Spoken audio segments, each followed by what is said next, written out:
കൊല്ലം പുറ്റിങ്ങൽ വെടിക്കെട്ട് ദുരന്തം അന്വേഷിക്കാൻ സർക്കാർ നിയോഗിച്ച judicial commission retired justice N Krishnan Nair November 21-നാണ് സർക്കാരിന് രാജിക്കത്ത് നൽകിയത്.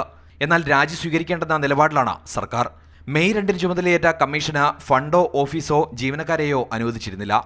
6 മാസ കാലാവധിയുണ്ടായിരുന്ന കമ്മീഷന് കാലാവധി അവസാനിക്കാൻ ദിവസങ്ങൾ മാത്രം ബാക്കി നിൽക്കെയാണ് അന്വേഷണ വശങ്ങൾ എന്തൊക്കെയെന്ന കാര്യത്തിൽ വ്യക്തത ലഭിച്ചത്. കമ്മീഷന്റെ കാലാവധി അവസാനിക്കുന്നതിന് ദിവസങ്ങൾക്ക് മുൻപ് തന്നെ എൻ കൃഷ്ണൻ നായർ തന്നെ ഒഴിവാക്കണമെന്നാവശ്യപ്പെട്ട് കത്ത് നൽകിയിരുന്നു. എന്നാൽ പരിഗണിക്കാമെന്ന ഉറപ്പ് മാത്രമാണ് ലഭിച്ചത്. കാലാവധി അവസാനിച്ചിട്ടും നിലപാടറിയിക്കാതിരുന്നതോടെയാണ് ആഭ്യന്തര സെക്രട്ടറി നളിനി നെറ്റോയ്ക്ക് രാജി കൈമാറിയതെന്ന് ജസ്റ്റിസ് എൻ കൃഷ്ണൻ നായർ പറഞ്ഞു. വ്യക്തിപരമായ കാരണങ്ങൾ ചൂണ്ടിക്കാട്ടിയാണ് കത്ത് നൽകിയതെന്നും അദ്ദേഹം വ്യക്തമാക്കി. അതിനിടെ ആഭ്യന്തര സെക്രട്ടറി കമ്മീഷനോട് ഫോണിൽ സംസാരിച്ചു. അടുത്ത മന്ത്രിസഭാ യോഗം കമ്മീഷന് പ്രവർത്തനം തുടങ്ങാനുള്ള ആവശ്യങ്ങൾ പരിഗണിക്കുമെന്ന് അറിയിച്ചിട്ടുണ്ട്. ഇക്കഴിഞ്ഞ ഏപ്രിൽ 10-ന് നടന്ന പുറ്റിങ്ങൽ വെടിക്കെട്ട് ദുരന്തത്തിൽ 110 പേരാണ് കൊല്ലപ്പെട്ടത്. UDF സർക്കാരാണ് അന്വേഷണത്തിന് ജുഡീഷ്യൽ കമ്മീഷനെ നിയോഗിച്ചിരുന്നത്. മാതൃഭൂമി ന്യൂസ്, തിരുവനന്തപുരം.